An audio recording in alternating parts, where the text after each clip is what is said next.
আসসালামু আলাইকুম। কেমন আছেন সবাই? আশা করি সবাই ভালো আছেন। আমরা তেমন একটা ভালো নাই। আমাদের এদিক প্রচণ্ড বৃষ্টি হইতেছে, ঘর থেকে বের হইতে পারতেছি না। তার মধ্যে আবার মন খারাপ। জানেন, পারিবারিক কলহ চলতেছে। আপনি যতই টাকা ইনকাম করেন, আপনি বাইরে যতই ভালো থাকেন, যদি আপনি পরিবারে সুখ না পান, বাড়িতে এসে শান্তি মতো থাকতে না পারেন, তাহলে কিন্তু আপনার এগুলো সব বৃথা। জীবনে ভাবছিলাম যে কষ্ট করে হলেও পড়াশোনাটা করি, পড়াশোনাটা শেষ করে যদি টাকা ইনকাম করতে পারি, তাহলে হয়তো বা এই সমস্যার সমাধান হবে কোনো একদিন। কিন্তু দেখলাম যে না, সমস্যাই, সমস্যা সমাধানের জন্য না। টাকায় কখনো সমস্যার সমাধান করতে পারে না। আবার পারে, যেমন টাকা দিয়ে আমার চাহিদা যেগুলো, সেগুলো আস্তে আস্তে আমি পূরণ করতেছি। জায়গা কিনলাম, গাড়ি কিনলাম, তারপরে মনে করেন যে কষ্ট করতেছি, ঠিক আছে, বা আরও কিছু আশা আছে, সেগুলো পূরণ হবে। কিন্তু যে মানসিক একটা চাপ পারিবারিক কলহের কারণে, সেইটা কিন্তু কমতেছে না। আপনারা একটাবার ভাবে দেখেন তো, আমি কি পাইলাম জীবনে? না পাইলাম বাবা, না পাইলাম মা, না পাইলাম শ্বশুর বাড়ি, নামের শ্বশুর বাড়ি। তো সত্যি কথা, আমি আবার ওপেনলি কথা বলি তো ভিডিওতে, অনেকে এটা খারাপ বলে। নামের শ্বশুর বাড়ি পাইলাম, কিন্তু কোনো কাজের শ্বশুর বাড়ি কিনা আমার মনে হয় আমার জানা নেই। যেটা আমি আশা করছিলাম আমার মনে প্রাণে, যে আমি পড়াশোনা শেষ করব, ভালো একটা ফ্যামিলিতে বিয়ে করব, হ্যাঁ, তারপরে ভালো একটা পজিশনে চলে যাব, এটা সবারই আশা, শুধু আমার না, প্রতিটা মানুষেরই আশা থাকে এটা। বিশেষ করে যারা পড়াশোনা করে, শিক্ষিত হওয়ার চেষ্টা করে, তাদের আরও বেশি এটা চাওয়া পাওয়া থাকে। পরবর্তীতে যা হোক, বিয়ে শাদী যেভাবে হোক হইল, আমার কপালে এটা লেখা ছিল, বিয়ে শাদী হইল, ছেলে সন্তান হইল একটা। আল্লাহ যা দিছে আলহামদুলিল্লাহ। সব অতীত ভুলে গেলাম, অতীত সব মুছে ফেললাম, ফেলে সামনে আগাতে চাই, কিন্তু পারতেছি না আগাতে। কেন পারতেছি না? পারিবারিক কলহ যদি প্রতিদিন লেগেই থাকে, তাহলে কি সম্ভব আগানো সম্ভব? আর একটা কথা বলেন তো, আমি সন্তান, বা আমারও একটা সন্তান আছে, আমার রাইয়ানের দুঃখ যদি আমি না বুঝি, ওর মা না বুঝে, তাহলে ওই ছেলেটা যাবে কোথায়? ওই যে আমি এখন বের হয়ে আসলাম না, ও কান্না করতেছে, আমার কোলে উঠবে, পরে কোলে নিলাম, চুমা খাইলাম, বা যেভাবে হোক বুঝ দিয়ে চলে আসলাম। আর আমি যদি এটা না করি, তাহলে ওর একটা দুঃখ থেকে যাবে না? তা আমিও তো একজনের সন্তান, তাই না? আমারও তো দুঃখ আছে, কষ্ট আছে। সেগুলো যদি আমার মায়ে না বোঝে, আমার বাবা না বোঝে, তাহলে কিভাবে সম্ভব? নাজমিনের কথা বাদে দিলাম, নাজমিন পড়ার মেয়ে, ও না বুঝতেই পারে, বা ওর জায়গায় অন্য কেউ আসলো, সেও না বুঝতেই পারে, কিন্তু অন্তপক্ষে দুঃখটা তো বাবা অথবা মায়ের তো বোঝা উচিত, যে এই ছেলেটা এত কষ্ট করে টাকা ইনকাম করতেছে, আমাদের জন্য রুটি রোজগার যেমনি হোক করে আনতেছে, আমরা খাইতেছি, অন্তপক্ষে এই ছেলেটার মুখের দিকে তাকায় এই ওই পরিবারটা শান্তিতে রাখি, এটা বোঝা উচিত কিনা? বরঞ্চ এইটা না করে উল্টা যদি ঝগড়াঝাঁটি লেগেই থাকে, ঝগড়াঝাঁটি মন মানসিকতা এগুলো তৈরি করে, তাহলে কেমনে সম্ভব বলুন? তো যাই হোক, এগুলা আমি আপনাদের সাথে বলতে চাই না, কিন্তু বলি কেন জানেন? মনের দুঃখটা আর কি প্রকাশ করি, আর কিচ্ছু না। যে আমার মতো ভাগ্য যেন আমার শত্রু যে আছে তারও যাতে না হয়, যে আমার এতটাই ভাগ্য খারাপ, যে আমার মতো ভাগ্য যাতে আমার শত্রু যে আছে তারও যাতে না হয়। বিশ্বাস করেন, এগুলা তো বলা যায় না, এগুলা ওই যে মনের আবেগে চলে আসে। আমার বাবা বলতে পারবে না আমাকে একটা টি শার্ট কিনে দিছে, একটা গেঞ্জি কিনে দিছে। মা দিছে, মিথ্যা কথা বলবো না, মা দিছে, ছোটবেলা দেখছি মা দুই একটা দিছে কাপড় চোপড়। তাহলে দুঃখটা কোথায়? নিজের টাকায় পড়াশোনা করলাম, নিজের টাকায় আজকে এতদূর পজিশন তৈরি করে নিতেছি, বা পজিশন করতেছি, বা একটা ছেলে আছে, তার তার জন্য আমাকে এখন বউ আছে, বাচ্চা আছে, তাদের জন্য কিছু করতে হবে। এগুলো যদি আমাকে সুযোগ না দেয় তাহলে আমি কেমনে করব?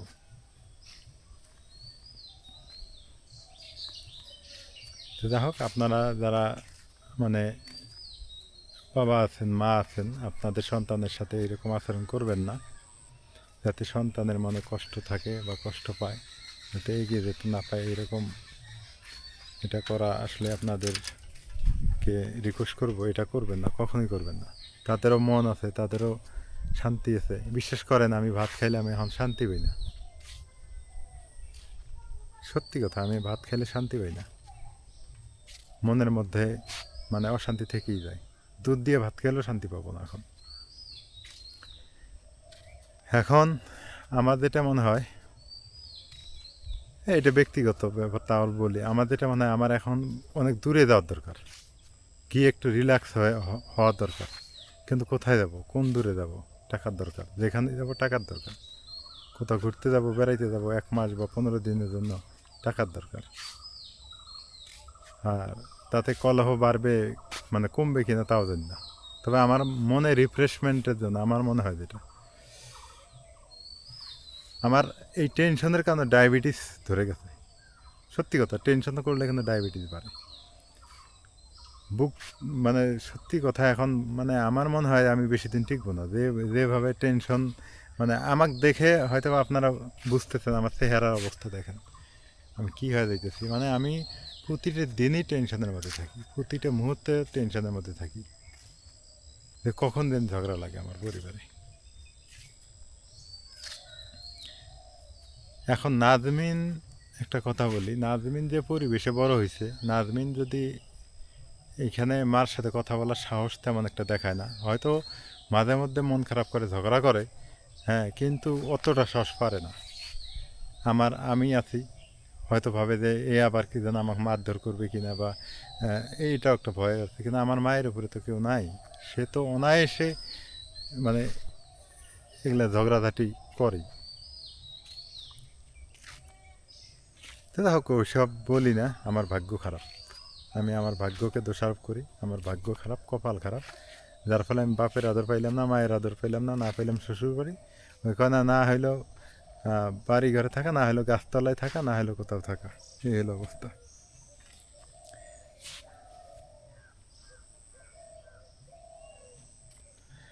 জীবন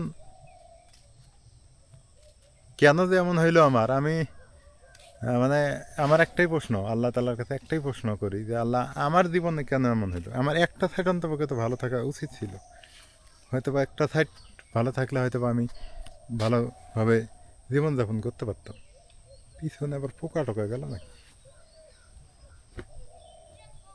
কিন্তু কোন সাইডটা আমার ভালো হইলো? সত্যি একটা পোকা কামড় দিছে। দুঃখে পড়লে সব দিকেই, বুঝেন নাই? আমি কাউকে বুঝতে দিই না আমার মনের দুঃখ, দুর্দশা আমি কাউকে বুঝতে দিই না। কিন্তু এখন বাধ্য হয়ে বলতেইছি আপনাদের, বলতে হয়, উপায় তো নেই, বললে একটু হালকা হয়। আর আমার এলাকাবাসী সবাই জানে ঘটনা কী। আমার এলাকায় এমন কোনো মানুষ নাই, এমন কোনো পরিবার নাই যে আমার ব্যাপারটা জানে না, আমার বাড়ির ব্যাপারটা। আর কত বলেন তো, একটা মানুষ ধৈর্য ধরবে আর কত কাল ধৈর্য ধরবে, আর কত দিন ধৈর্য ধরবে? এভাবে চলতে পারে? আজকে আমি ধৈর্য ধরে আছি, আমার বউ ধৈর্য ধরে আছে, 2 দিন পর তো আমার ছেলে, সে বড় হবে, সে কি ধৈর্য ধরবে? তারও তো একটা পরিবেশের দরকার আছে। এখন এমন কোনো লোক নাই চেয়ারম্যান মেম্বার থেকে শুরু করে তাকে বুঝাইতে পারে, বরঞ্চ তারাই আরও আমার মার কথা শুনে ভয় পালায়। তারা ভয় পালায়, পুলিশ পর্যন্ত থুয়ে চলে গেছে। পুলিশকে অপমান করে, একে অপমান করে, কারো কথার দাম মূল্যায়ন করে না। তাহলে এই মানুষটা কে বুঝাবে? এইটাই যে অনেকে বলবে গীবত গাইতেছেন, এটা গীবত না, যা সত্যি, আমি সত্যি কথাগুলো বলতেছি। সত্যি কথা বললে যদি বিপদ হয় তাহলে হবে, সমস্যা কী? কিন্তু সত্য সত্যি, সত্য কথাই বলতেছি। আমি কি করব আমি নিজেও বুঝে উঠতে পারতেছি না, আমি কোথায় যাব, কি করব আমি নিজেও বুঝে উঠতে পারতেছি না। অনেকেই কমেন্ট করতেছেন, আপনারা পরামর্শ দিতেছেন, পরামর্শগুলো দেখতেছি, ভালো লাগতেছে, কিন্তু এটা তো আমি প্রয়োগ করছি অনেক আগের থেকে। এগুলো পরামর্শ আপনাদের ঠিক আছে, কিন্তু এগুলো তো অনেক আগে ধৈর্য ধরছি, এত বুঝেছি, এত কিছু কাজ হয় না। পাগল না তো, পাগল হইলে মানা যাবে, পাগল হইলে মানা যাবে, পাগল না তো। অনেকে বলেন মাথার সমস্যা, তো মাথার সমস্যা না, এটা মাথার সমস্যা না, এটা ও ও মানে আমাকে দেখলেই ওর রাগ উঠে যায়, আমাকে দেখলেই তার মনে করেন যে মাথার মধ্যে সমস্যা শুরু হয়ে গেল। নাজমিনকে দেখলে অতটা না, আমাকে দেখলেই আর কি, আমার সাথেই যত আর কি ঝামেলা। পাগল হলে চিকিৎসা করা যায়, কিন্তু পাগল না। আমি কি করব বুঝতেছি না, আপনারা একটু আপনাদের মতামতটা একটু সুন্দর করে আমাকে জানান। আর দ্বিতীয়ত আমার মনে হয় একটু রেস্ট নেওয়ার দরকার, আমি আর পারতেছি না।